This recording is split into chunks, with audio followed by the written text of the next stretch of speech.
Donc aujourd'hui, on va accueillir, comme je l'ai dit, le professeur Anne-Judith Valigora, qui est enseignant-chercheur à la faculté de pharmacie de l'Université Paris-Cité, qui est également membre de l'unité INSERM 3PHM et qui travaille au sein de cette unité depuis de très nombreuses années sur le microbiote du jeune enfant, son implantation et également sur la relation entre microbiote et allergie. Donc aujourd'hui, elle va nous faire un petit peu une synthèse des deux, de l'implantation du microbiote et de ses conséquences ou de sa relation, on va dire, avec l'allergie. Donc, on va pouvoir l'écouter. Avant de lui laisser la parole, je vous rappelle qu'on aura un petit questionnaire en fin de session. Donc, je vous demanderai de le remplir avant de quitter ce webinaire. Anne-Judith, je te laisse la parole. Alors, hop, C'est euh, bon. c'est bon. On Si je voit ton mets- écran voilà. en mode travail. Et là, C'est parfait. c'est parti. Donc, bonjour à tous. Vous voyez ici mes conflits d'intérêts et merci Nathalie pour la présentation. Alors, pour commencer, un petit rappel. L'allergie alimentaire, l'allergie, pardon, les allergies, c'est un dérèglement du système immunitaire. C'est une réaction inappropriée du système immunitaire suite à une exposition avec une substance, un antigène commun, a priori inoffensif, contre lequel l'hôte n'a pas acquis de tolérance. C'est ce qu'on appelle un allergène. Ça touche actuellement presque 30% de la population qui est allergique à quelque chose. Et les mécanismes immunitaires qui sont en jeu sont très divers. Des mécanismes humoraux qui sont liés à la synthèse d'IgE, donc on a des allergies IgE dépendantes, des mécanismes plutôt cellulaires, et puis aussi des allergies qui impliquent les deux types de mécanismes, hein, des allergies à mécanisme mixte. Les symptômes associés sont extrêmement variés. Cela va avec des symptômes respiratoires, dans l'asthme, la rhinite allergique, des symptômes cutanés comme dans la dermatite atopique, des symptômes alimentaires, intestinaux comme dans l'allergie alimentaire, voire une anaphylactie, un choc anaphylactique qui est extrêmement grave et peut entraîner le décès. Alors, comme vous le voyez sur le tableau sur la droite, il faut que j'arrive juste à avoir mon pointeur, excusez-moi. Voilà. Je vous ai mis ici un graphe qui illustre ce qu'on appelle la marche atopique. C'est l'hypothèse d'une progression chronologique des symptômes d'atopie au cours de l'enfance, dans lequel la dermatite atopique et l'allergie alimentaire seraient les premières manifestations de l'allergie précédant les maladies de l'allergie respiratoire telles que l'asthme et la rhinite allergique. La dermatite atopique et l'allergie alimentaire seraient alors considérées comme des portes d'entrée dans la marche atopique, menant à l'allergie respiratoire.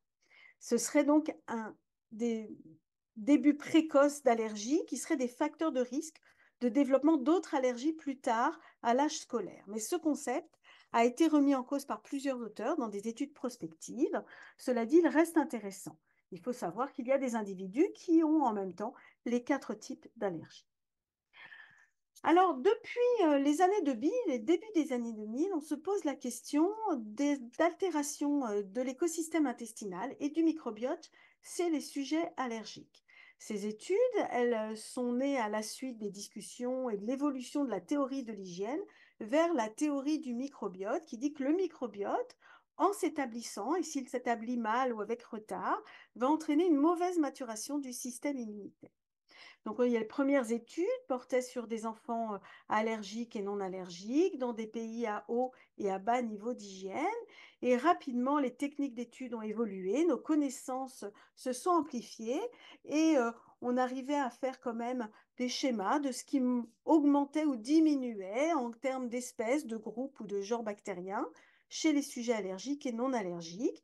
Et vous voyez sur la droite une publication de 2023 qui vous montre que nos connaissances ont bien augmenté et qu'on arrive à faire des descriptions différentes de ce qui est observé au niveau intestinal dans le cadre des allergies respiratoires, par exemple, et de la dermatite atopique. Je parle ici du microbiote intestinal, je n'aborde absolument pas le microbiote pulmonaire ni le microbiote cutané. Donc, on voit qu'on a des profils bactériens associés à des pathologies spécifiques, ce qui soulève aussi des questions. Si on souhaite prendre en charge finalement le microbiote, la dysbiose intestinale pour prévenir par exemple l'allergie, en considérant la marche allergique, comment va-t-on faire?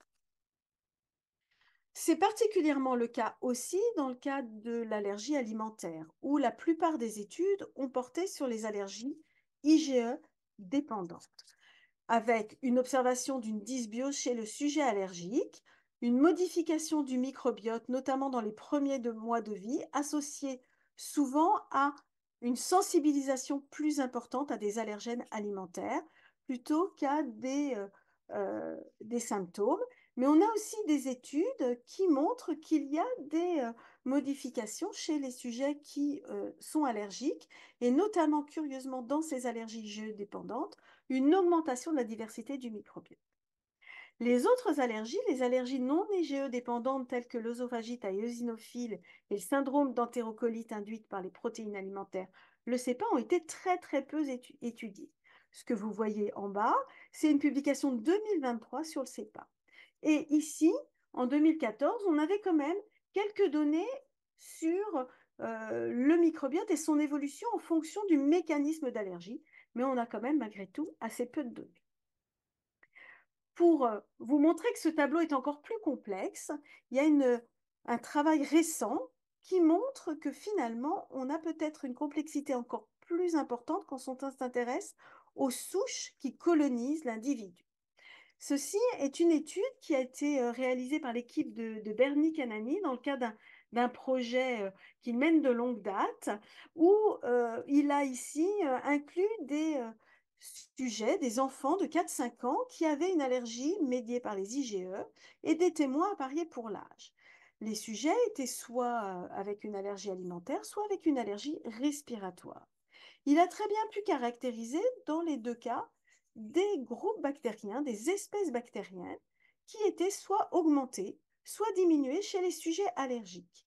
Et il a montré que les surnageants fécaux des microbiotes des enfants, des selles des enfants, quand on les mettait sur des lymphocytes T naïfs isolés de sujets sains, eh bien, ils transformaient ces lymphocytes T en lymphocytes T producteurs d'IL-13, une cytokine TH2 impliquée dans le développement de l'allergie. Donc, très bien, il a décrit un microbiote associé à l'allergie. Mais ce qui est intéressant, c'est que finalement, il y avait certains groupes bactériens, y compris les Ruminococcus nevus, qui augmentent chez les sujets allergiques, qui sont aussi présents chez les sujets sains. Et quand il a caractérisé ces souches, et notamment comparé le génome des souches de Ruminococcus nevus chez les sujets allergiques et ceux qui étaient retrouvés chez les sujets sains, il s'est aperçu qu'ils n'avaient pas les mêmes gènes, pas le même génome. Les souches qu'on trouvait chez le sujet allergique avaient une plus faible capacité à dégrader les fibres et les fibres alimentaires et produisaient plus de polysaccharides qui étaient pro-inflammatoires. De la même manière, il avait retrouvé chez les deux types de sujets allergiques et non allergiques des Bifidobacterium bifidum et montré que les souches avaient des caractéristiques génétiques différentes selon si elles étaient isolées de sujets sains, de sujets avec une allergie alimentaire ou de sujets avec une allergie respiratoire. Donc vous voyez, la description finalement de ce microbiote associé à l'allergie, elle est extrêmement complexe. Ce qui est intéressant, c'est que dans la même étude, finalement, chez les sujets qui, après un régime d'exclusion, finalement, se débarrassaient de leur allergie alimentaire, on observait une signature microbienne spécifique, ce qui fait qu'on pouvait quelque part prédire le fait qu'ils allaient guérir de leur allergie. Alors, ces descriptions ne présageant rien du fait que l'allergie est une cause, une conséquence, que le microbiote et la dysbiose intestinale, pardon, est une cause, une conséquence ou un facteur de risque d'allergie. Les études chez l'homme, que ce soit des études observationnelles, des études sur des cohortes de naissance dans lesquelles on inclut les sujets à leur naissance pour les suivre le plus possible tout au long de leur vie, ou les études interventionnelles qui ont permis de tester par exemple des probiotiques, ne permettent pas de savoir si une dysbiose intestinale est une cause et une conséquence. Peut-être que certains micro-organismes s'implantent parce que l'on sait l'allergie est liée à un terrain génétique, certains antécédents familiaux y sont associés, et donc que certaines bactéries ne sont pas capables de s'y implanter. Et pour répondre à cette question, finalement, on a un outil qui est d'une grande aide, ce sont les modèles animaux, et la plupart de nos modèles d'allergie se font en modèle murin, chez la souris. Donc il y a eu des travaux qui ont dégradé le microbiote de la souris avec des antibiotiques pour regarder si finalement les souris étaient plus sensibles à déclencher une allergie. On a eu des modèles dans lesquels il y a des interventions nutritionnelles. Puis moi, je vais vous présenter un modèle qui est un modèle de souris stérile. Ce sont des souris qui sont nées sans germes, maintenues en isolateur stérile qui les protège, et on peut les coloniser soit avec un microbiote de souris, soit les garder stériles, soit avec une souche bactérienne, soit avec des microbiotes d'enfants allergiques et d'enfants sains, et c'est ce que nous avons fait. Et donc, comme vous pouvez le voir ici, c'est juste pour vous montrer que finalement, quand on donne des microbiotes d'enfants à la souris, eh bien, on retrouve les caractéristiques que l'on avait chez l'enfant. On a certes une adaptation à l'autre souris, mais les espèces qui étaient dominantes chez l'enfant se retrouvent dominantes chez la souris. La diversité est tout à fait similaire.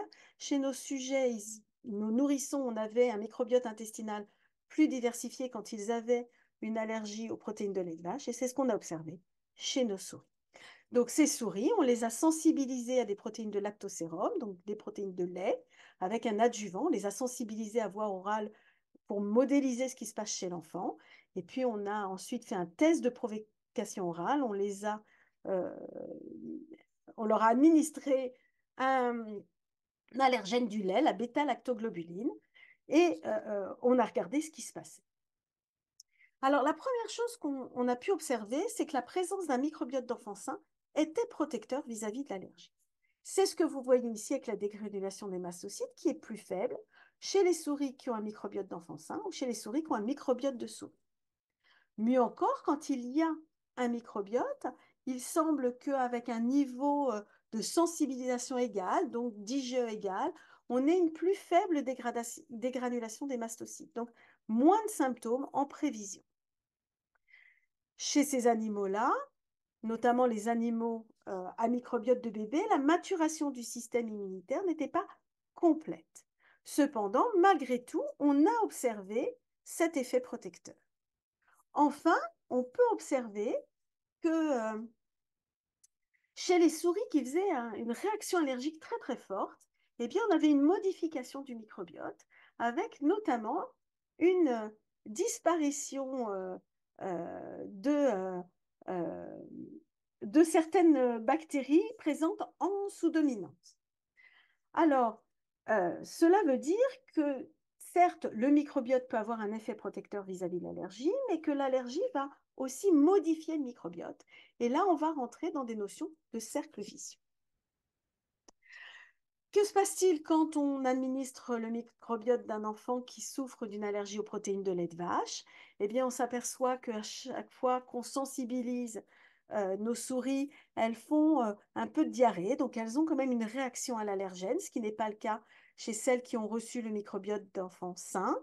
Elles ont une réaction allergique un peu plus importante, et puis surtout, elles ont un statut immunitaire avec une tendance à produire plus d'anticorps. Elles ont un statut qu'on dit atopique, c'est-à-dire que naturellement, elles produisent plus d'IgE et elles ont une orientation de leur système immunitaire qui est celle qui va concourir à développer l'allergie, c'est-à-dire une orientation TH2.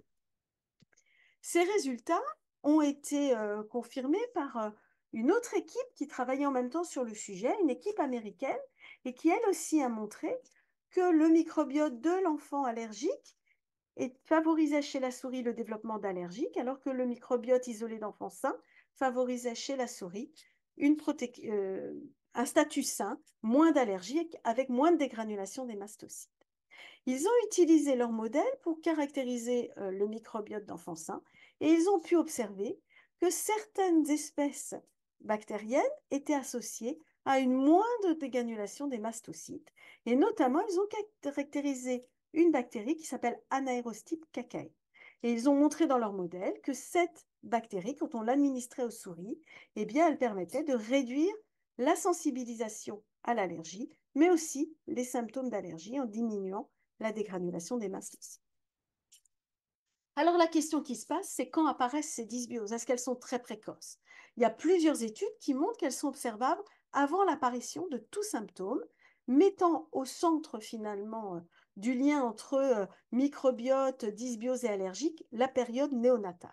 Et on en arrive au sein d'une théorie qui est extrêmement importante, c'est la théorie de la DOAD, l'origine développementale de la santé et des maladies.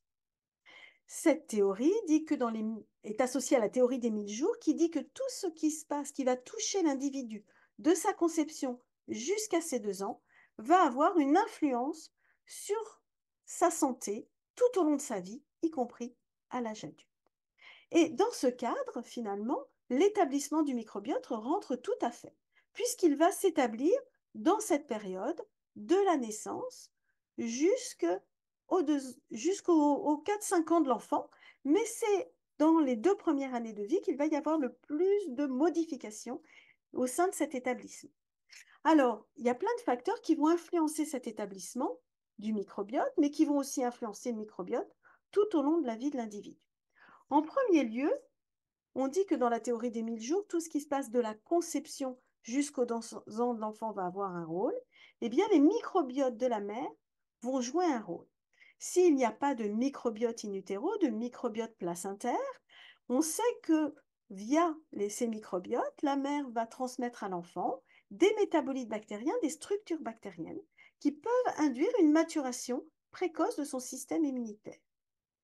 Par ailleurs, il y a un grand nombre d'éléments qui vont entraîner des modifications de l'établissement du microbiote. L'âge gestationnel, par exemple. On sait que chez les enfants prématurés, il y a un établissement du microbiote qui est complètement altéré. Ces enfants, au lieu de rentrer à la maison pour se faire câliner, crachuter par leurs frères et sœurs toute la journée, vont finalement rester à l'hôpital, en couveuse, où ils vont rencontrer des bactéries de l'environnement, des bactéries multirésistantes qui vont s'implanter sur leur organisme déjà totalement immature, alors qu'ils ont eux-mêmes des traitements, souvent des antibiotiques, qui vont aussi jouer sur cette implantation. Le mode d'accouchement est aussi un facteur qui joue sur l'établissement du microbiote. On sait que les enfants qui sont nés par césarienne ne rencontrent jamais au moment de la naissance le microbiote vaginal et fécal de la mère.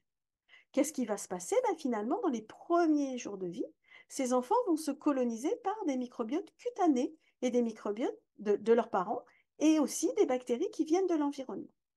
On n'a pas actuellement identifié vraiment le rôle de ces premières bactéries à s'implanter, mais on sait que finalement, lorsque les enfants sont nés par césarienne, il y a un retard d'établissement du microbiote qui touche certains groupes bactériens comme les bactéroïdes jusqu'au 1 an et demi de l'enfant. L'alimentation va jouer un rôle avec notamment l'allaitement ou l'alimentation avec des formules infantiles. Dans ce cadre, eh bien, les enfants ont un microbiote plus diversifié que chez les sujets qui sont exclusivement allaités. Enfin, les antibiotiques, qui vont détruire une partie du microbiote intestinal, vont aussi jouer sur cet établissement. Parmi les autres éléments qui vont jouer sur ce microbiome et qu'on connaît peut-être un peu moins, eh bien, il y a tout ce qui est exposome.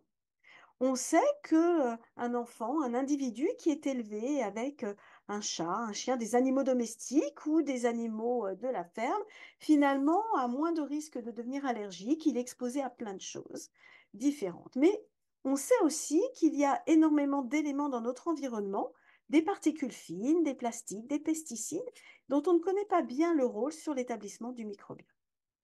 Et puis, plus tard dans la vie, va intervenir l'alimentation, les mesures d'hygiène, le fait qu'on ait beaucoup de frères et sœurs, mais aussi l'âge et puis la prise en charge en fonction de notre santé. Tout cela va jouer évidemment dans un contexte génétique particulier, celui de l'hôte, et va évidemment influencer son développement et peut-être l'établissement du microbiote, les éléments aussi épigénétiques. Dans le microbiote intestinal, l'établissement, eh bien, il a lieu en 3 phases. La première phase est vraiment la phase de développement. Elle prend toute la première année de vie, un petit peu plus, hein, de la naissance à 14 mois. Là, l'enfant va se coloniser au départ par quelques espèces bactériennes et son microbiote va se développer, notamment lorsqu'on va passer à la diversification alimentaire et puis peut-être à la crèche, chaque fois qu'il va rencontrer de nouvelles bactéries, finalement, eh bien, son microbiote va s'enrichir. Il atteint ensuite une phase de transition entre 15 et 30 mois pour arriver à une phase de stabilisation qui dure au moins jusqu'à 46 mois. Ces différents éléments, on l'a vu, sont influencés par un grand nombre de facteurs. Et ces facteurs ont été associés à des risques de développer de l'allergie. Alors, il y a des facteurs qui touchent la mère, dont on sait qu'ils vont au moins modifier le microbiote de la mère, comme les infections, les antibiotiques, le stress, le surpoids, mais aussi l'origine géographique et les habitudes de vie. Eh bien, certains de ces facteurs, comme les antécédents d'allergie, l'âge et la géographie, ont été associés à de la sensibilisation, d'autres au développement, au risque d'asthme plus tard dans la vie, les antécédents d'allergie, les infections, les antibiotiques, mais aussi le surpoids et les obésités. D'autres facteurs, comme le surpoids et l'obésité, ont été particulièrement associés au développement de la dermatite atopique et le stress à l'allergie alimentaire. Alors attention, ceci n'est absolument pas exhaustif. Il y a d'autres études en cours. Par exemple, nous avons une étude à l'heure actuelle chez des enfants de 8 ans que nous espérons publier cette année qui montre que les antécédents d'allergie parentaux jouent vraiment un rôle sur l'établissement du microbiote de l'enfant. Et donc, vous voyez, sur les autres facteurs, la prématurité, par exemple, joue un rôle peut-être dans le développement d'asthme plus tard dans la vie, mais pas du tout sur le développement d'allergies alimentaires.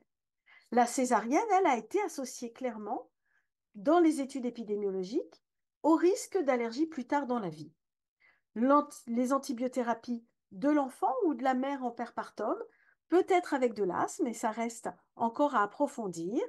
On a beaucoup plus d'éléments contradictoires en ce qui concerne l'allaitement, notamment pour l'allergie alimentaire, et même si c'est a priori un élément protecteur pour l'asthme, la présence d'animaux domestiques, et puis alors pour l'exposome, eh bien, il y a de nombreuses théories qui disent que finalement, tout ce à quoi on est exposé depuis le début de notre vie va jouer un rôle notamment dans la rupture des barrières, faciliter la pénétration des allergènes et augmenter le risque d'allergie. Maintenant, les différents polluants, finalement, ne sont pas encore très, très bien étudiés. Il y a une publication récente de nos collègues du CEA qui montre que le dioxyde de titane, quand il est administré en période périnatale à la souris, entraîne des modifications du microbiote et favorise l'allergie alimentaire. Le retard d'établissement du microbiome est donc plutôt un facteur de risque d'allergie et la question, c'est finalement quelles sont les bactéries et comment cela fonctionne. Pour cela, il y a des études de cohorte donc, qui ont inclus les enfants très précoces à la naissance et qui les ont suivis sur une longue période. Et notamment, il y a une cohorte canadienne qui s'appelle la cohorte Child. Dans cette cohorte, il y a une sous-population qui a été étudiée pour son microbiote. Et à l'intérieur, dans cette sous-population, il y avait des enfants qui avaient développé une dermatite atopique, de l'asthme, de l'allergie alimentaire et ou une rhinite allergique à 5 ans.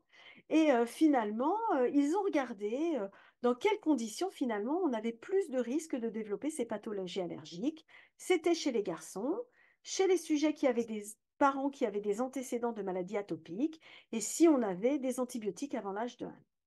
Et puis, ils ont fait le lien vraiment entre finalement ce risque et le retard de la maturation du microbiote intestinal à 1 an.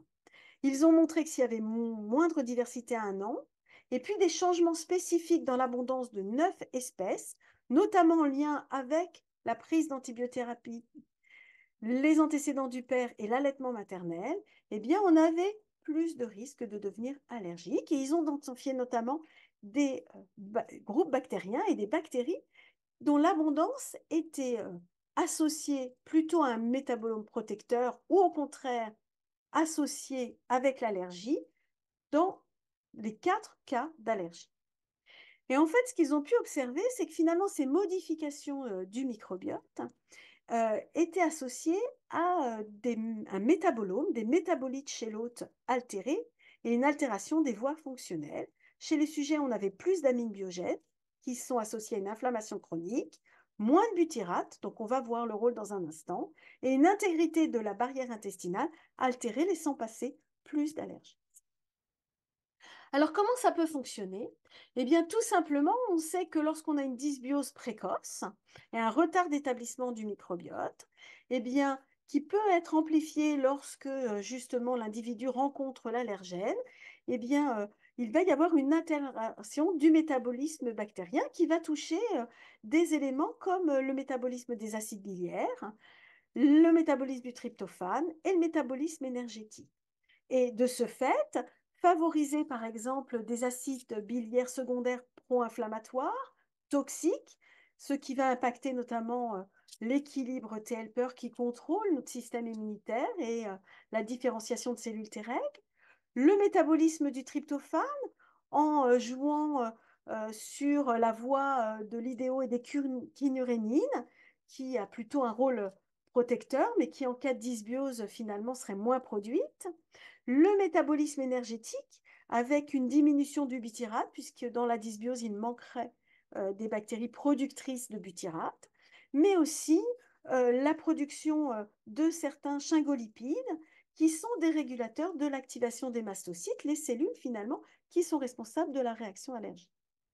Et donc, qu'est-ce qui va se passer? On va avoir finalement des métabolites qui vont être associés à la phase précoce de la sensibilisation, des métabolites qui vont être des marqueurs de l'inflammation et de la phase aiguë de la réaction allergique, et d'autres métabolites peut-être qui vont être associés à une inflammation de bas grade et à finalement une inflammation chronique chez les enfants, notamment quand ils sont sous régime d'éviction, mais qu'ils sont allergiques.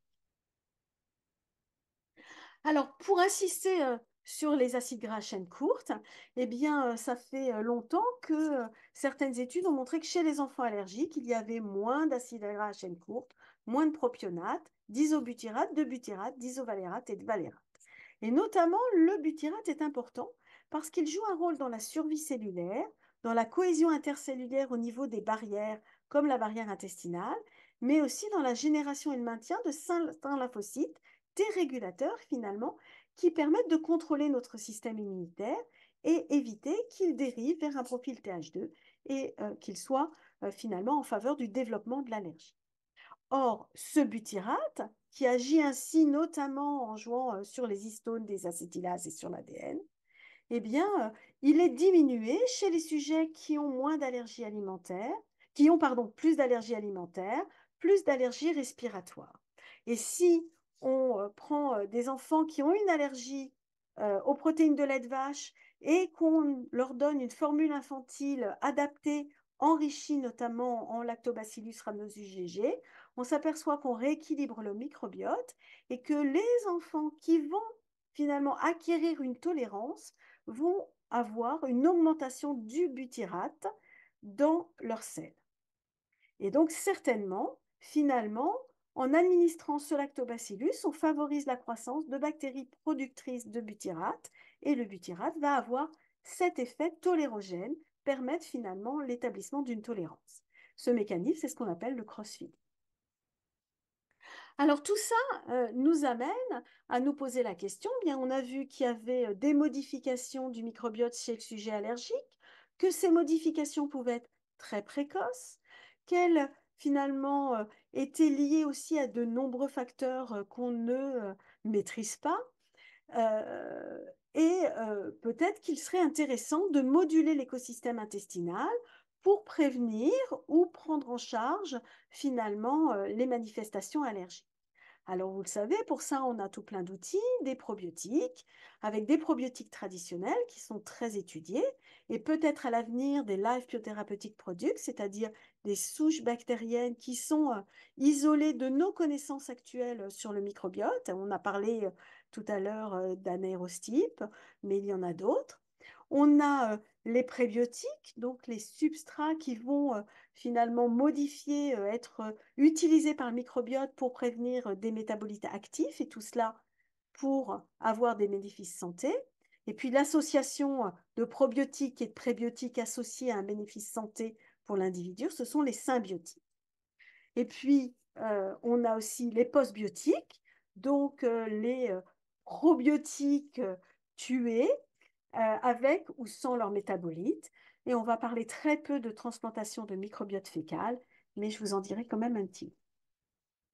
Alors, je vous rappelle que les probiotiques, c'est de ça dont je vais vous parler aujourd'hui, sont des micro-organismes vivants qui, administrés en quantité adéquate, confèrent un bénéfice à la santé de l'hôte.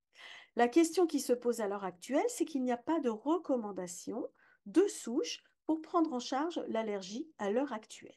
Beaucoup de souches ont été testées dans des études cliniques avec des doses différentes, des durées de traitement et finalement des timings dans l'administration différents. D'autre part, ce sont souvent des souches probiotiques différentes. Or, je vous rappelle que chaque souche a ses propriétés qui lui sont propres. Enfin, les études ont été réalisées dans des populations très, très différentes, des sujets sensibilisés, d'âges différents, avec des allergies qui se manifestaient ou pas. Bref, actuellement, on n'a pas de recommandation de probiotiques dans le traitement ou la prévention de l'allergie, et notamment de l'allergie alimentaire. Ceci est valable aussi pour les autres allergies, même si je me suis concentrée dans mon topo sur l'allergie alimentaire. Donc, on a vraiment besoin de sélectionner des souches qui ont un impact spécifique sur l'allergie en définissant leur cible pour comprendre leur mécanisme d'action. Alors, voici quelque part ce qui se passe chez un sujet qui a une allergie IgE dépendante. Il va avoir finalement une dysbiose qui va altérer notamment la barrière intestinale et les jonctions serrées, entraînant une augmentation de la perméabilité intestinale qu'on observe notamment chez les enfants qui ont une allergie aux protéines de lait de vache, ce qui va entraîner une pénétration plus importante d'allergènes. Ces allergènes vont être pris en charge par le système immunitaire, par les cellules dendritiques qui vont les présenter et finalement orienter le système immunitaire vers un système TH2 qui lui-même va jouer sur les lymphocytes B pour qu'ils produisent des IgE qui vont se fixer sur les mastocytes. Et lors d'une deuxième rencontre avec l'allergène, ceux-ci vont être responsables de la réaction allergique en dégranulants. Ces éléments sont modulés par quoi? Ils sont modulés par les acides gras à chaîne courte qui sont produits par le microbiote et qui jouent sur la balance et l'équilibre TLPR. Ils vont jouer directement grâce à des récepteurs de structures bactériennes qu'on appelle les tolls, les nodes. Et puis, ils vont jouer aussi entre eux en interagissant avec des transporteurs directs des allergènes au travers de la barrière intestinale. Ce qui vous donne une idée des cibles potentielles des probiotiques. On peut agir sur le microbiote, on peut agir sur la modulation d'équilibre TLPR, on peut agir directement sur les mastocytes, sur la production d'AGCC, sur la barrière intestinale. Alors, comment est-ce qu'on fait en pratique? En pratique, dans la plupart des cas, on associe un screening in vitro sur des modèles cellulaires pour sélectionner des souches qu'on pourra ensuite tester dans des modèles comme des modèles murins. Et c'est pour notre part ce qu'on a fait au laboratoire pour identifier des souches qui avaient un effet préventif dans l'allergie, qui étaient capables de diminuer chez la souris la sensibilisation mais aussi de diminuer la réaction allergique et qui, administré aussi en curatif, avait un effet anergique, entraînant une diminution de toutes les cytokines et notamment des cytokines TH2. Alors, ces souches bactériennes, on a pu montrer qu'elles jouaient sur le microbiote, qu'elle jouait aussi sur les cellules dendritiques, limitant ainsi l'activation des cellules T, qui vont elles-mêmes réduire la synthèse d'IgE et permettre ainsi la dégranulation des mastocytes. Et ceci en jouant aussi sur le métabolisme du tryptophane. Alors, d'autres chercheurs ont cherché des souches qui avaient d'autres modes d'action. Je vous ai dit que les mastocytes étaient dans l'allergie IgE-médiée finalement l'acteur principal des symptômes. Eh bien, il y a des chercheurs qui ont cherché des souches bactériennes, ici un Bifidobacterium longum, capables d'entraîner l'apoptose, la mort de ces mastocytes, pour limiter les réactions allergiques. Il y en a d'autres qui, ici, avec ce mélange de 3 souches de lactobacilles, ont pu démontrer en fait qu'elles renforçaient l'intégrité de la muqueuse intestinale, renforçaient les jonctions serrées, limitaient la perméabilité intestinale. Alors, tout ça, finalement, je vous l'ai présenté sous le prisme plutôt de l'allergie alimentaire et de la bactériologie qui est ma spécialité. Mais il y a encore de nombreux domaines et de nombreux éléments du microbiote qu'on a peu étudiés, qu'on connaît peu dans le cadre de l'allergie. C'est le cas du virome, c'est le cas du mycobiote. Et puis, de la même manière, il y a des perspectives autres que celles que je vous ai présentées en termes de prise en charge. Je ne vous ai pas parlé des prébiotiques, je ne vous ai pas parlé des postbiotiques. Il y a une publication sur la phagothérapie et puis quelques publications sur la transplantation de microbiote fécal qui sont parues. Alors, pour conclure, qu'est-ce que je souhaite vous faire passer comme message? Ben, il existe vraiment un lien entre allergie et microbiote. Cela dit, le rôle des bactéries et les fonctions spécifiques sont toujours difficiles à définir, d'autant plus que les mécanismes de l'allergie sont au pluriel et que le contexte finalement de chaque individu va intervenir. On a une théorie qui est la théorie des 1000 premiers jours de vie dans le cadre de la HAD, qui dit bien qu'il y a un rôle crucial de la période néonatale. Et là encore, il y a tout un élément qui est mal étudié, c'est le microbiote de la mère et son impact sur le développement futur du microbiote du nouveau-né et dans notre contexte de l'allergie. Et puis, moduler l'écosystème intestinal, c'est très prometteur.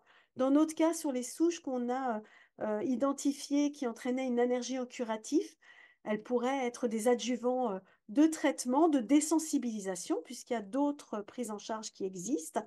Il n'y a pas vraiment euh, de traitement curatif dans le cadre de l'allergie, mais il y a des désensibilisations. La question, c'est par quoi, quand on administre, comment, et ça, tout reste à faire. Je vous remercie de votre attention.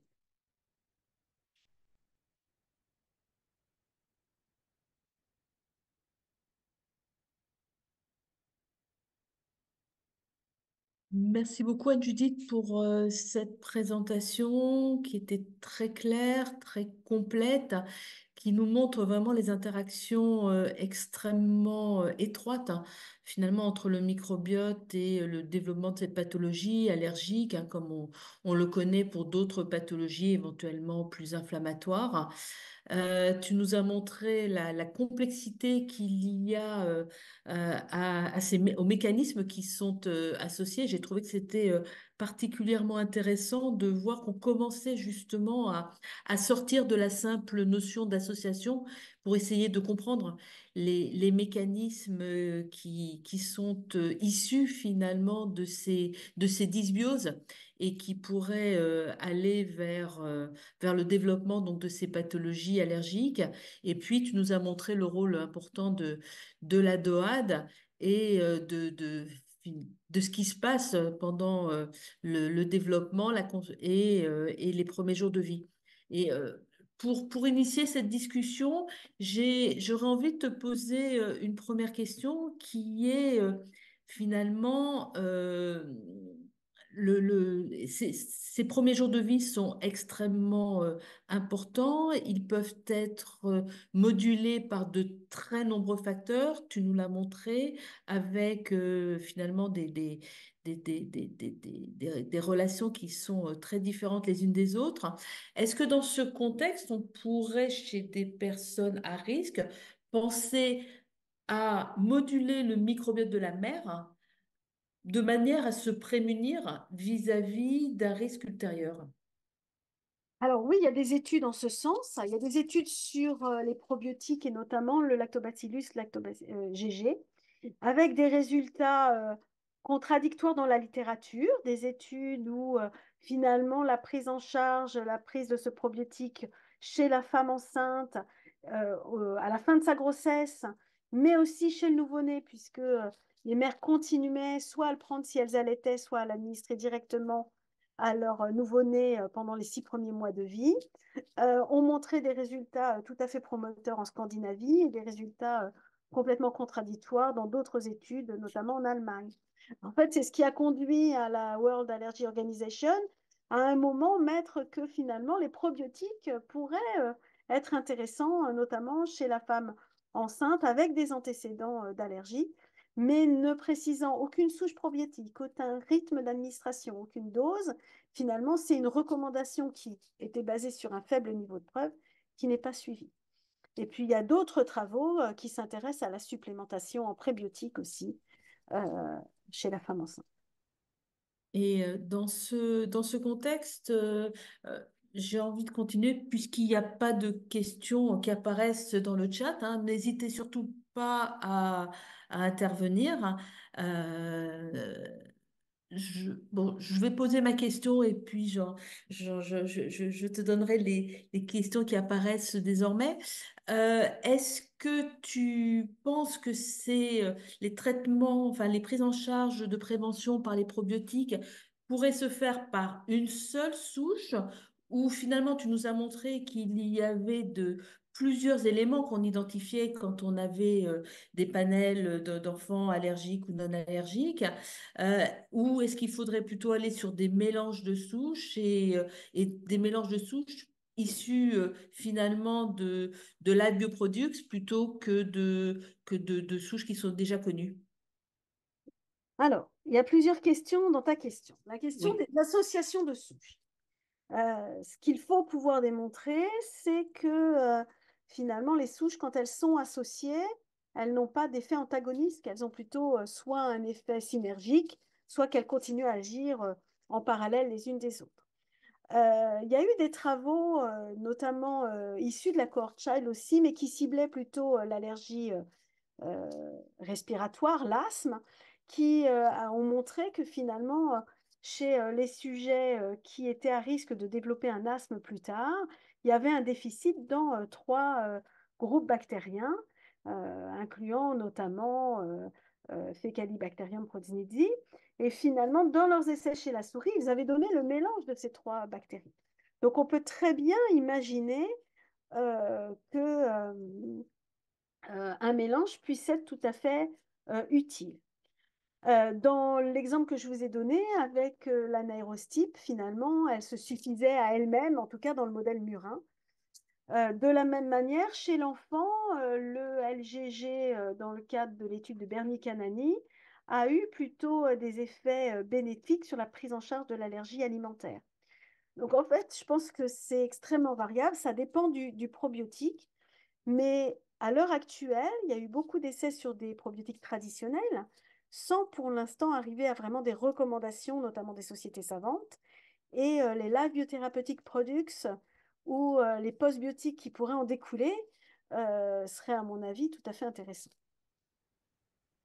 Merci pour cette réponse. Je vais maintenant laisser la parole à, comment dire, aux membres qui ont assisté à cette présentation. Donc, je te pose une première question qui vient de Simon Glatini, qui te remercie pour cette présentation et qui te demande si tu as des données sur le risque de devenir allergique si la mère ou le père est allergique, avec un risque potentiellement augmenté, point d'interrogation, s'il s'agit de la mère et qui te demande si tu as comparé le microbiote des parents s'ils ne sont pas tous les deux allergiques pour identifier des souches différentes au sein d'un même foyer où un microbiote est plus partagé qu'au sein de témoins non appariés. Alors, pour la première partie de la question, les antécédents. Oui, clairement, il y a une augmentation de risque, mais elle est aussi liée aux antécédents du père.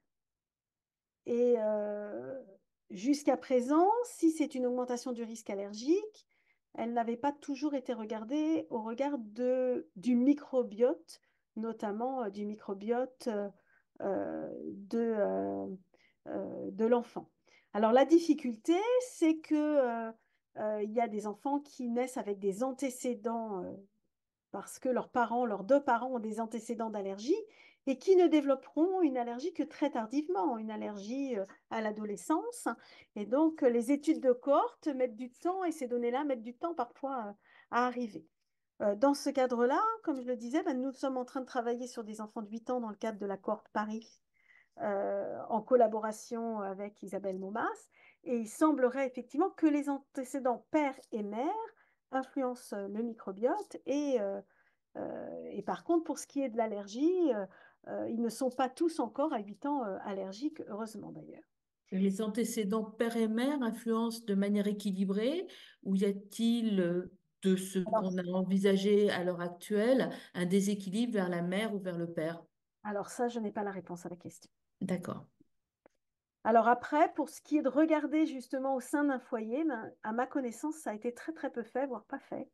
Et ce serait effectivement très intéressant, Donc, des travaux à faire. des travaux à Une faire. autre question qui est posée par Sophie Téné, y a-t-il des facteurs, dysbiose, mécanismes mis en jeu, souches protectrices, qui semblent spécifiques au mécanisme de l'allergie quand tu compares à l'inflammation? C'est une bonne question parce qu'on retrouve effectivement beaucoup de nos micro-organismes qui sont communs. Fécalibacterium. Voilà, Faecalibacterium, les bifidobacterium chez le tout petit. On a quand même bon, les anaérostypes, je les ai pas trop vus sortir, mais ils commencent à sortir quand même aussi. Effectivement, c'est peut-être finalement aussi des mécanismes de dysbiose qui vont être un peu communs dans la mesure où ils vont jouer sur la perméabilité intestinale. Malgré tout, il faut, quand je vous montre la complexité des choses, il faut garder en mémoire que la plupart de nos études, notamment nos études avec ces techniques de pointe que sont le séquençage chez S, le métagénomique global, le métabolomique, ne permettent de voir que ce qui est dominant. Or, on n'a pas d'idée sur l'impact de ce qui est sous-dominant.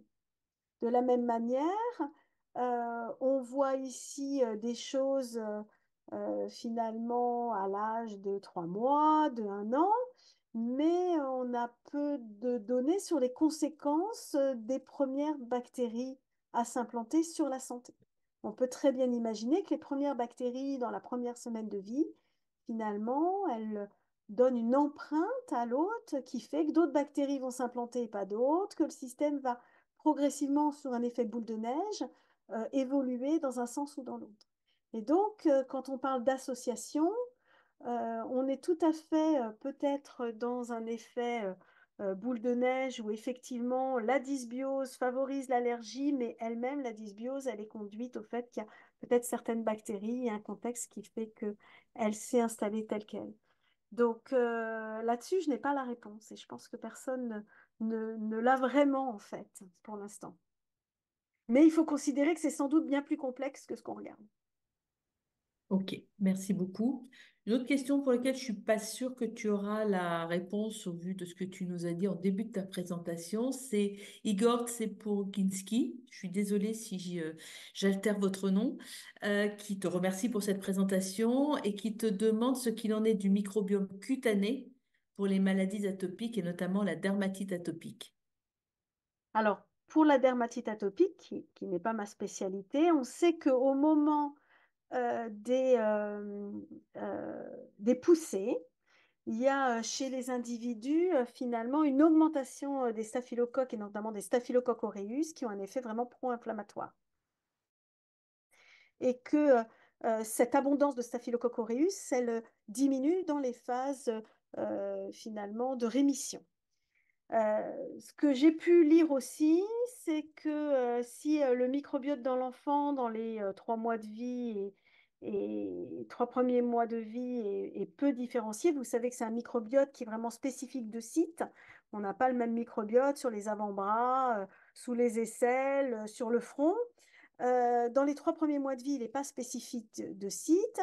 Et ce qui a été observé, c'est que chez certains enfants, quand ils étaient colonisés par d'autres staphylocoques, comme Staphylococcus epidermidis, finalement, ça pouvait avoir un rôle dans l'acquisition de la tolérance. Mais je ne m'avancerai pas plus puisque ce n'est pas une bibliographie que je connais très très bien. C'est déjà pas mal. On va changer de microbiote et Étienne Poutot te remercie aussi pour cette intéressante conférence et te parle cette fois-ci du microbiote nasal. Est-ce qu'il y a des probiotiques en développement par voie nasale? Alors, c'est peut-être deux choses différentes, Ouais. microbiote nasal et probiotiques administrables par voie nasale. Alors, la question du microbiote nasal, je pense qu'il pense aussi à la rhinite allergique, j'imagine. Je n'ai pas forcément de données dessus. À l'heure actuelle, des probiotiques par voie nasale, j'imagine que oui, j'en ai pas à l'esprit, mais en tout cas, c'est quelque chose qui revient parfois dans les discussions régulièrement. Voilà. Maintenant, sur le marché, à ma connaissance, je ne crois pas qu'il y en ait. Il y en a dans les crèmes. Euh, mais, euh, mais ça ne me parle pas, mais je peux me tromper. Non, mais je crois bien on l'évoque assez régulièrement comme mode d'administration potentiel direct en relation avec la muqueuse, mais je ne pense pas qu'il y ait de formulation galénique à Non. ce jour. À ma connaissance, C'est non. une voie d'administration qu'on fait parfois chez nos animaux. Tout à fait. Une question d'Oscar Giton-Quinte. Là aussi, merci pour cette présentation plus que complète. Est-ce que parmi les bactéries détectées comme étant fortement enrichies uniquement dans la phase précoce de la vie, comme les lactobacillus, certaines pourraient avoir une action pour maintenir le système immunitaire dans un mécanisme d'acceptation? Et est-ce qu'il serait possible de moduler la fenêtre de plasticité du système immunitaire par le microbiote? Cela, finalement, conduit à agir extrêmement précocement. Et je pense que c'est tout à fait intéressant. En tout cas, c'est aussi ce qu'on étudie au laboratoire, c'est-à-dire l'impact des premières bactéries à s'implanter, quel va être leur impact sur le développement. Et c'est une fenêtre tout à fait intéressante d'action.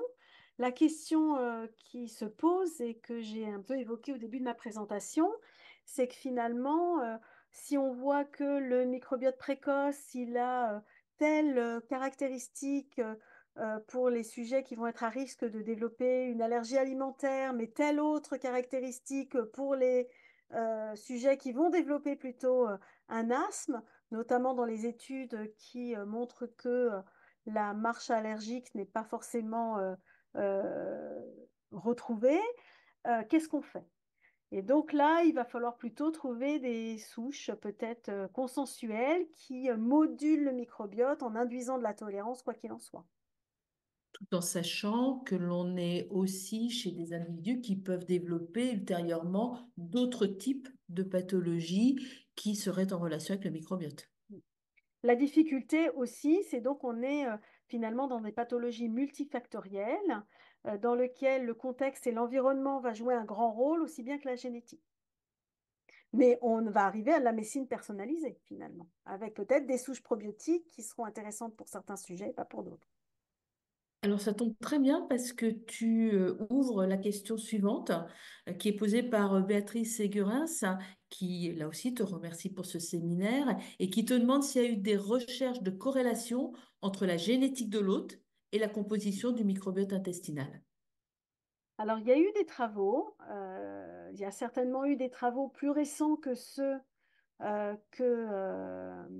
euh, que ceux dont je vais parler, mais effectivement, notamment parce que le microbiote, finalement, et les bactéries, elles vont avoir des structures qui sont reconnues par l'immunité innée. Et dans ce cadre, il y a des gens qui se sont intéressés au polymorphisme des récepteurs de l'immunité innée pour voir si finalement ils favorisaient l'établissement de certaines bactéries au dépend d'autres. Donc il y a eu des travaux. Je n'ai pas regardé s'il y avait eu des travaux récents pour approfondir ce sujet, et qui est tout à fait intéressant. Peut-être une dernière question.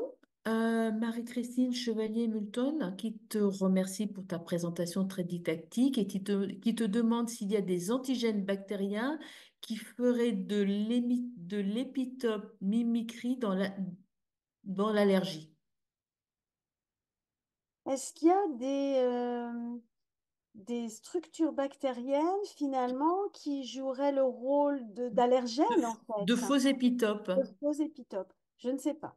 On a des lactobacilles qui peuvent produire de l'histamine, donc qui sont impliqués parfois dans des mécanismes, notamment d'allergie alimentaire, à partir de produits. Enfin, c'est pas les mêmes mécanismes, hein, c'est des mécanismes différents, mais on a des bactéries qui produisent de l'histamine. Mais je ne sais pas, je ne saurais pas dire. C'est vrai que parmi les facteurs que je n'ai pas abordés, il y a le fait que notre alimentation est extrêmement transformée et qu'on sait maintenant qu'on a des réactions allergiques avec des produits qui contiennent, par exemple, de la pomme transformée, parce que dans la transformation, on a mis à jour des épitopes qui ne sont pas accessibles lorsque l'on mange une pomme entière, en fait.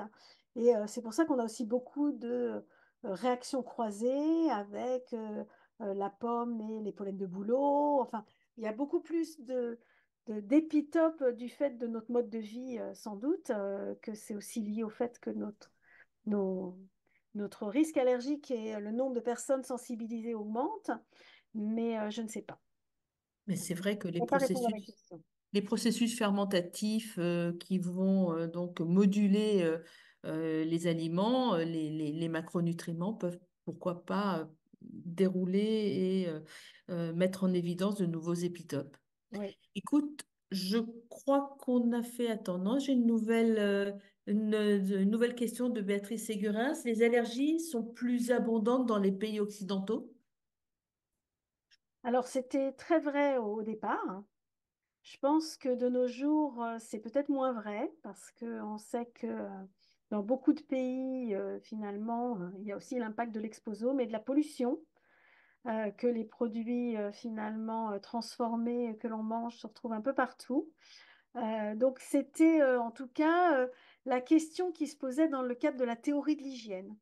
Je ne suis pas sûre qu'à l'heure actuelle, ce soit toujours vrai. En fait, dans la théorie de l'hygiène, c'était ça. C'était que finalement, tout ce qu'on faisait, qui faisait retarder la mortalité néonatale, mais qui faisait que l'enfant était hyper protégé, faisait que son système immunitaire ne maturait pas convenablement. On s'est dit après que finalement, toute cette prise en charge du nouveau-né fait que le microbiote ne s'établisse pas correctement. Bon, on ne va pas revenir en arrière parce qu'on sauve des vies aussi, aussi bien par les antibiotiques que par la césarienne quand elle est nécessaire. Mais je ne suis pas tout à fait sûre que ce soit vrai. Maintenant, là encore, je n'ai pas regardé avec précision les données épidémiologiques récentes. Écoute, merci beaucoup. Sur cette dernière remarque, je crois qu'on va clore ce séminaire. Je joins mes remerciements à ceux de tous les participants pour cette présentation qui était vraiment très intéressante et très accessible et qui nous a ouvert des nouvelles perspectives. Et puis, ben, je vous invite tous à nous rejoindre dans un mois, le 4 mars, pour parler d'un sujet alors assez différent, hein, lui aussi assez novateur, qui est sur la relation anorexie mentale et microbiote et qui nous sera donné par le professeur Mouna Anachi.